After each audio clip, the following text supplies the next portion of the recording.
Welcome to the Beyond the Vines podcast, where I interview local business owners in Sonoma County to highlight small business and grow our community.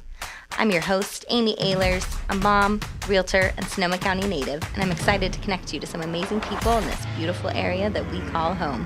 Welcome back to the Beyond the Vines podcast, and thank you again for tuning in and listening. I am here today with Cara Wasden. She's a communication coach. I'm very excited for you to learn more about her today. She's someone I met probably in the last 6 months or so, and I've just been so impressed. Growing up, Cara was incredibly shy and insecure. In 2005, she joined Toastmasters, an international speaking and leadership organization, and it literally changed her life. Over the years, she has won almost 30 speech competitions and has even stepped up on stage for a comedy open mic night. That is amazing. But she says her biggest win is from helping others grow in skills and confidence and believe in themselves. As a professional public speaking coach, she helps clients overcome their fears and organize their material into compelling stories that inspire their audiences. She's very excited to be here today and to share her story. So with that, please welcome Cara Wasden. Welcome. Thank you so much. It's so great to be here. So great to be here. And we know you like through kids and friends of ours, and it's just been so fun to learn more about you and what you do in our community. Thank you. Yeah, amazing. So what inspired you to become a communication coach, and why focus on children and public speaking skills? Yeah, what inspired me? Well, as you mentioned, I was incredibly shy and insecure as a child, had no confidence in myself. Middle school is one of the hardest times in life. And kind of to take a step back as to how I got here, I joined Toastmasters in 2005. So cool. Yeah, an international speaking and leadership organization, for those who don't know, and it changed my life. It gave me confidence in myself, confidence in my abilities. And a few years later, a friend who was formerly a Toastmaster, he approached me and he said, Cara, I just became head of sales and marketing for an international company. I need someone to help me with my speech in front of my new employees. Will you help me?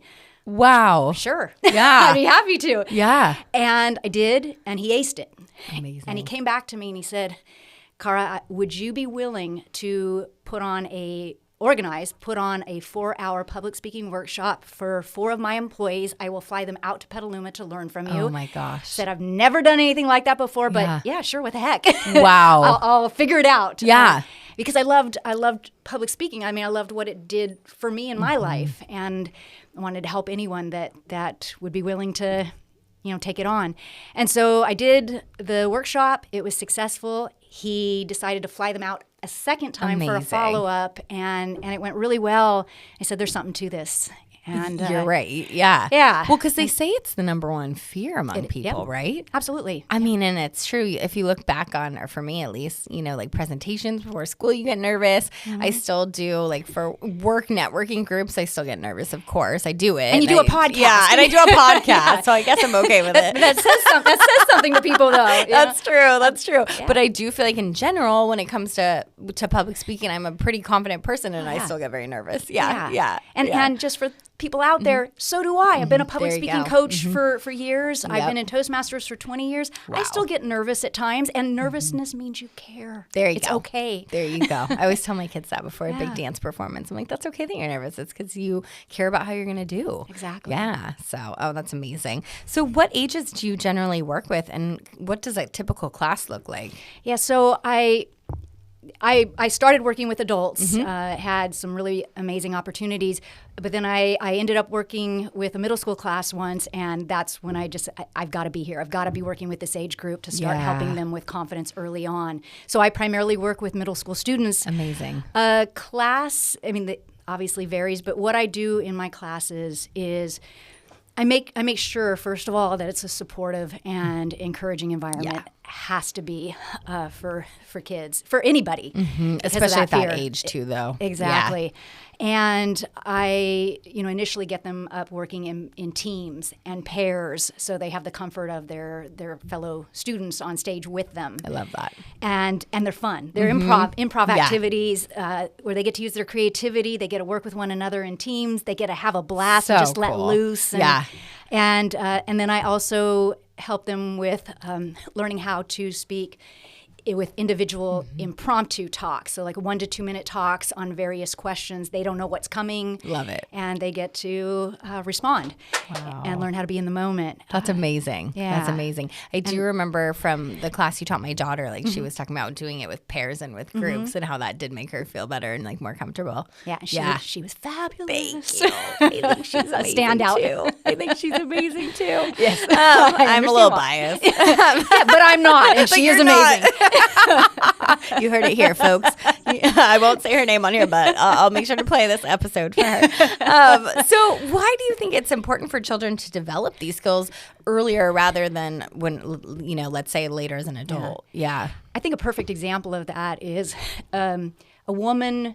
See, there's an people do filler words all the time. It's just a matter of not doing it repeatedly. There you go. I love that. That's a really good point. Yeah.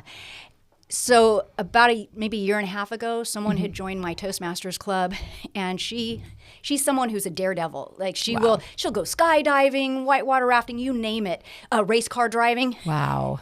But terrified of public speaking to a point where she breaks down. Oh my gosh. And she got on stage in the Toastmasters club and literally broke down. Yeah.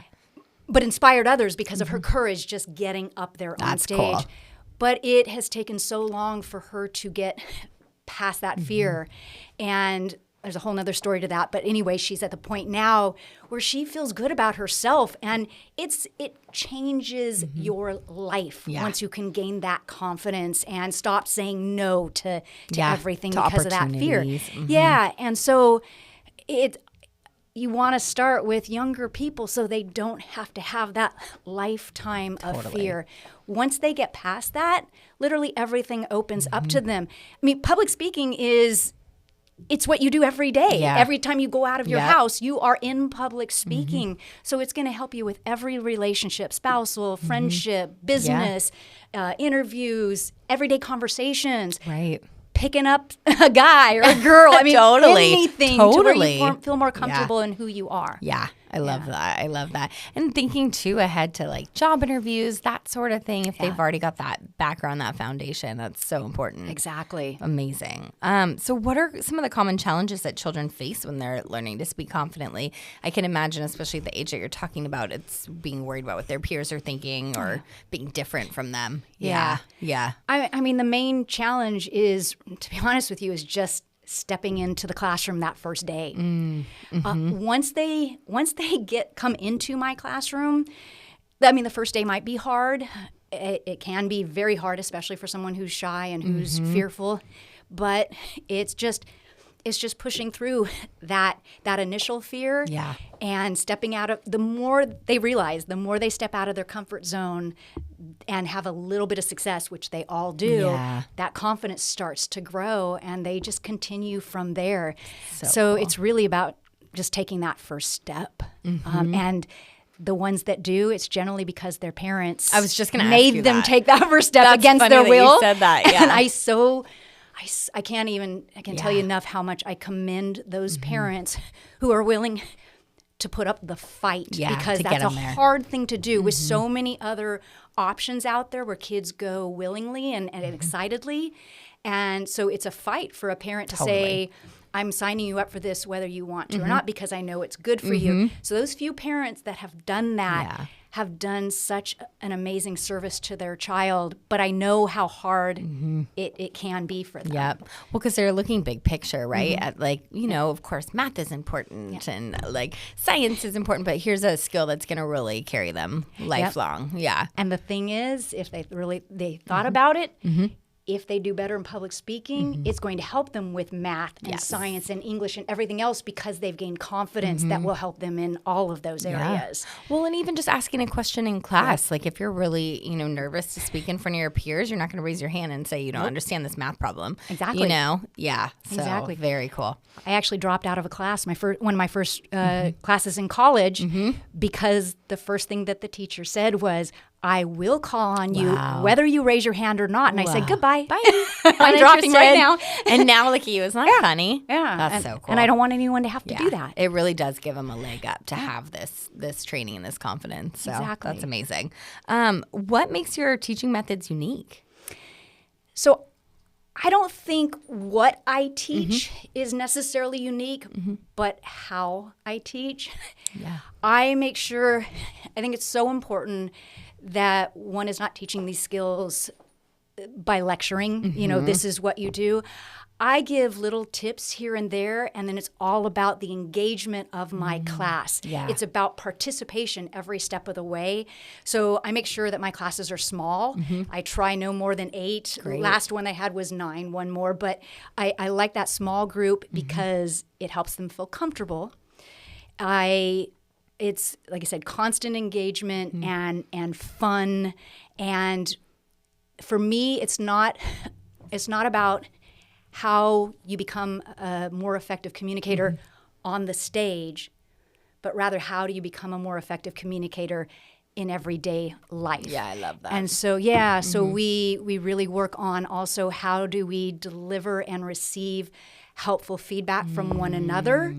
How do we listen to each other and listen to varying viewpoints? And if they're different from our own, maybe that will gain a new perspective. Yeah, so important. Yeah, how do we treat each other kindly and respectfully, throughout the class? Yeah. So a lot of it's really just about communication in general. And I also require that they have an hour one-on-one coaching with me. Oh, that's cool. And that's where a lot of the real learning with the skills takes place. And then I also require that they write and learn a prepared personal story. And I spend the time editing that story. I provide them with the feedback on why I made the changes that I made, what they need to add and why they need to add it. So and then I do my best to always make sure that final version is in their voice as much as possible. I love that. I love that. Thinking too back to what you were saying with, trying not to lecture and more like little tips here and there. I think that's so key at this age because they're really good at just tuning us out after a little while. Yeah. And I learned that with parenting. Yep. And that's the kind of learner I was. I would have tuned you out unless you engaged nod me. your head. Yep. I'm not actually listening to you at all. Yeah, totally. So I think that's super helpful. Absolutely. Yeah. And I participate as well. So I let them see me stepping out of my comfort zone, and I let loose and I have fun. So it's not we all work together as a team. How fun. Everybody's teaching one another. That's so fun. I bet editing their stories must be so fun for you too. I love it. I love hearing what they all have to say. Love it. So cool. That's awesome. Can you share a memorable success story from one of your students, whether that be an adult or a child? Absolutely. Yeah. I mean, there's so many, but I'll share the most recent one. So in the class that I had, they just graduated right before Thanksgiving. There were a few really shy students, and one in particular. So the first day, as I mentioned, I make sure that they're doing a team activity. Great. So they're not alone on stage. Kind of thing. Yeah. And so what it is I give them a prompt, last night all of a sudden, and then the first person will start, the next person will continue, and they have a minute to create that story as a team. I love that. Yeah, and generally anybody that gets up there can at least do that one line or 2 lines. But this particular first day, one student just froze and teared up. And my heart went out to that student, and I said, just say one word and pass it on. Pass it on. There you go. Break it down a little smaller. Couldn't do that. Couldn't even do that. Because that fear was so strong. Yeah. But I knew in that moment that if I had her sit down, she'd never get up again. Yeah. So I had to let her stay in that uncomfortable moment. It was only a minute long. Definitely. She had the courage. First of all, she had the courage just to come to that class initially. Yeah. Then she had the courage to come back the second class a week later. She participated in another team activity, just minimally, but she participated in it. And the third week of class, she not only got up and delivered a 1 to 2 minute impromptu individual talk on stage, She shared it with vulnerability. She shared it with clarity. She was so engaging. And then they participated in a pair activity after that where she was having fun. Aww. And there was a little bit of time because they loved that activity, to bring up a couple more who wanted to volunteer and do it again. She volunteered to do it again. And then 10 weeks later at the graduation, she spoke confidently in front of an audience of about 50 people. Wow. And it was just, to me, there's just nothing better than that, to see someone gain confidence in themselves, believe in themselves. And she has so much ability and so much to share. And so for her to start seeing that is just, there are no words.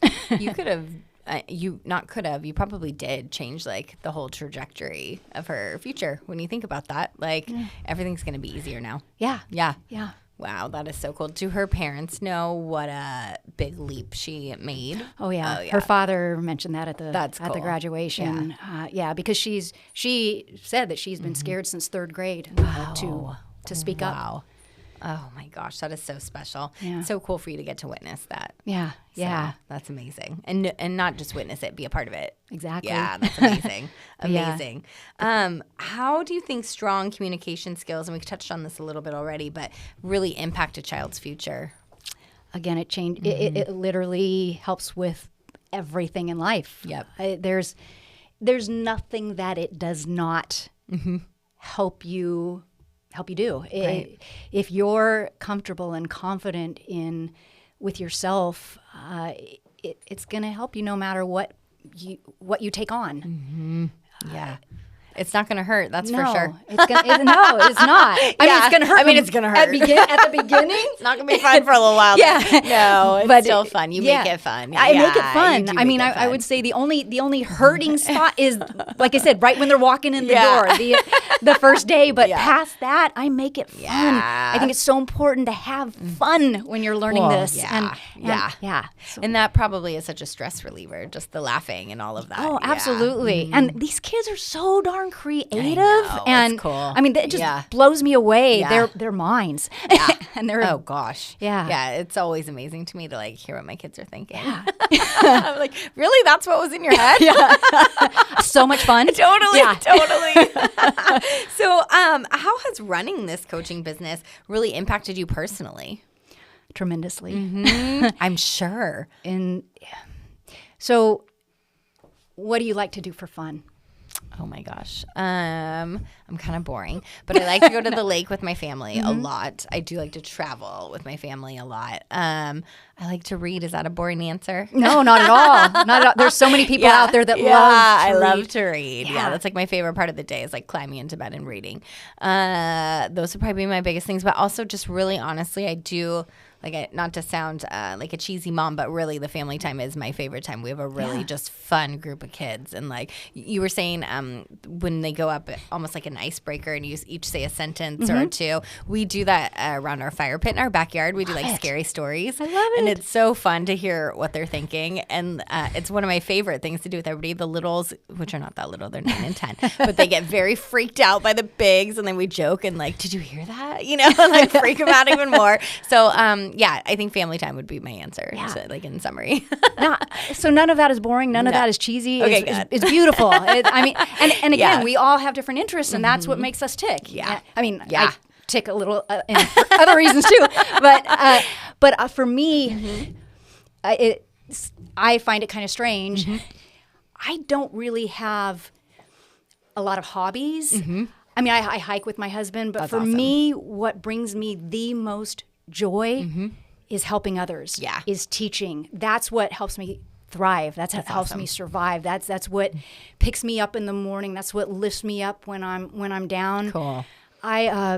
So a lot of people, when they think of someone with Tourette syndrome, for example, they think, well, the ticking, it's funny, it's weird, but not many people consider the fact that it also can really be painful. Oh, I'm sure. Yeah, so I'm in pain every moment of every day. From like soreness or like bruises from hitting things or all the above. Yeah. And the hardest part is that for almost 30 years now, I've lived with chronic daily headaches. I have a headache of every moment of every day. It's just a matter of severity. And you work with kids. I am very impressed. It's hard just to get from one day to the next. I mean, if you can think of a time you had a headache, what did you do? Totally. You go lay down. You go lay down. Yeah, you can't do I that. can't do that, or I've laid down the rest of my life. Exactly. So it's really challenging. Yeah. But the magical thing is when I'm helping someone else or when I'm teaching, it's like I'm transported to this whole nother world. Cool. And I'm able to focus on other people, helping them, maybe putting a smile on their face and keeping my focus on others and off of my pain. It's amazing. So that's what gets me through every day. It's literally your calling. That's my calling. Amazing. Yeah. Wow. You're just making me smile right now. All I thank can say you. is cool because I'm really like, that's so cool. Thank you. Well, I'm really fortunate that, and I volunteer in other capacities too that just bring me so much joy. That's amazing. So. Absolutely amazing. Are there any upcoming projects or events or new programs that you would like to share with us that you're excited about? Sure. Yes. So I'm hoping to teach a class in the spring. Okay, great. But again, what's so interesting is no matter how successful each class is, it's like starting over from scratch every time, and it's almost impossible to get another class. So I just, it gets a little disheartening because I know the value and I know the fun that all the kids have once they're in there, but it's so hard to just get anybody in the door. So I'm hoping to start another class on January 22nd. Great. And you can see the information on the class on my website at coach-cara.com. Wonderful. I'll put that in the show notes, Okay, too. thank you. Yeah. And so, 8 students. I have 2 signed up already. Great. 6 more. We need 6 more. Bring it. Right.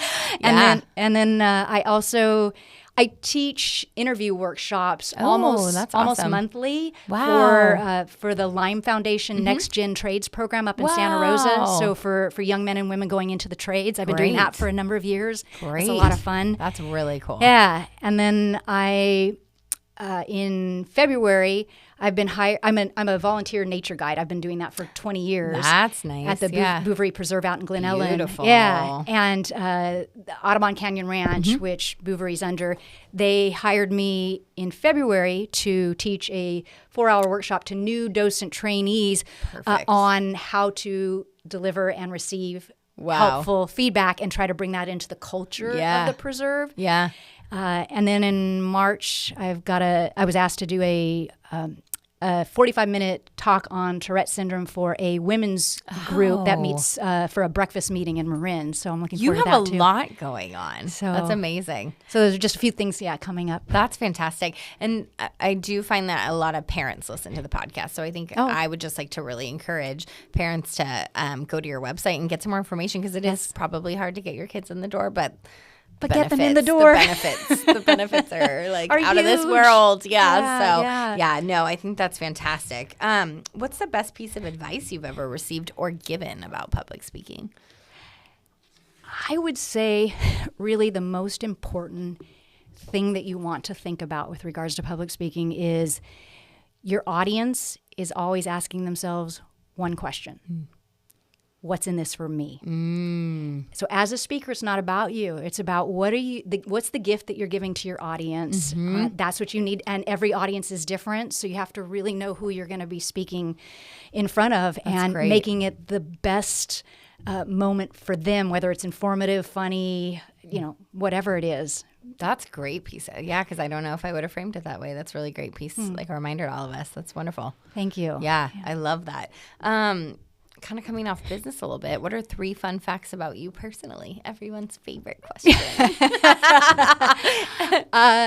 Okay, so number 1, I used to be a tour guide at Hearst Castle, San Simeon, on the Central Coast. Yeah. As well as a nighttime tour guide on Alcatraz Island. Wow, that's fun. Yeah, they were both a lot of fun. 2, I can whistle with my hands. Not my mouth, but my hands. Can you demonstrate? I can. It doesn't come immediately sometimes. Okay. Let's give it a shot. No pressure. I was taught by a neighbor when I was a little kid because I can't whistle like everybody else, and so so the father taught me how to do this. Yeah. Didn't know this was a thing. Wait. Of course, when Of you course need now. to. Nope, don't you worry. We're not It's like judging asking at a all. comedian Yeah, to right? make you laugh. Oh, I kind of heard it there. Yep. Wait. There. Yeah. How do you do that? You just put your hands So together? you have to cup your hands Yeah. like this. I'm Like this. okay. And then you have to put your two thumbs together. You just need a little little teeny gap. window there. And then you blow. You want to make sure that there are no gaps, no holes anywhere. Okay. And then you not blow good at this. down. No, I can't do this. It takes time to learn. You usually can't do it on the first shot. No, okay, good. That would have been really impressive if I had, though. Yes. Yeah. That's amazing. That is a cool fun fact. Oh, that's really sweet that he did that too. It They took the was time to really- teach you that. it And was that you really thoughtful. remember that. Oh, yeah. And that that's was so cool. a long time ago. And number 3, you mentioned that. I did stand-up comedy one night as the Tourette comedy chick. Funny. Oh, stop. That's adorable. It was a lot of fun. I feel like you need to make a comeback with that. Yeah, the only thing is, and I'm really glad I did it. Yeah. But everyone that went on that night, I think there were like 9 people before me, it was all pretty much like R to X rated. Oh. And mine was more like G, PG. Yeah. And I thought, is anyone going to laugh? And fortunately, they laughed throughout my entire goodness. set. Yeah. But I didn't really enjoy listening Listening. to all of the rest then that that just preceded didn't- me. yeah. It wasn't much fun. Totally. And you can be funny in Yes. Toastmasters and in my classes. Yeah. And Girl, that's more my speed. That's more my yeah, speed, I yeah. love that. That's so fun. That's cool that you did that, though. Yeah, a friend of mine Good who- experience. Yeah, exactly. Yeah. Oh, I love that. Is there anything I missed that you would like our listeners to know? Yeah, so even though I primarily work with middle school students, I've taught a couple of adult workshops, which were an absolute blast. Oh, I bet. And what I do with them is a lot of the same things that I do with the younger students, because so often adults don't just get time to let loose, Oh, yeah. be creative, have fun, be a child again. Yeah. And so we laugh so much in those adult workshops, so fun. and everybody's truly inspired by one another's stories.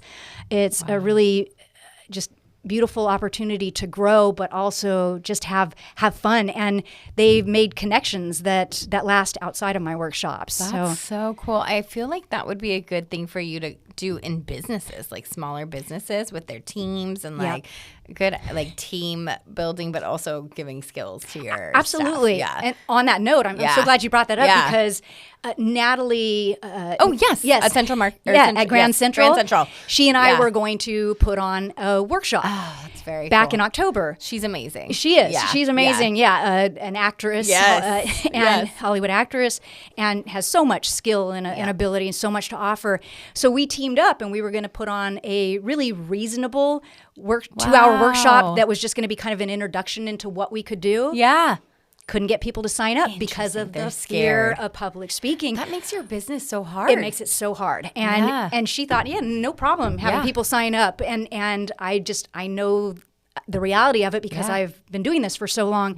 But I think what's hopefully we can get organizations that can have that built-in audience already. Yeah. That we can go in and show them what we would can be do, brilliant. because we can make a huge difference in how their staff communicate to one another or with customer difference. service and the community. And so, I know that's something that's really important to her with her staff too, is a big part of their training. And she does a beautiful job with them. Yeah.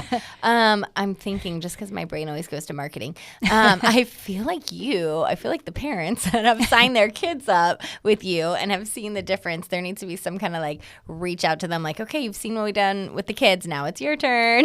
Yeah, Time for you to work on those same skills that you sent your kids in to work on. Totally agree with you. Yep. And I love that you brought that up, because a year ago, I had the opportunity. Someone approached me and asked if I would teach homeschooling groups. Oh, that's a great idea. It was so much fun. Yeah. So I had in one class, ages 7 through 40s. Wow. And so the parents were letting loose, getting out of their comfort zone in front of their kids. Yeah.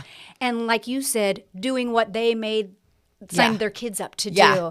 They were right along with them. That's amazing. And I think that's really valuable. It is valuable. You're modeling for your kids. Like, Exactly. I'm listening to Cara too. Yeah. Yeah.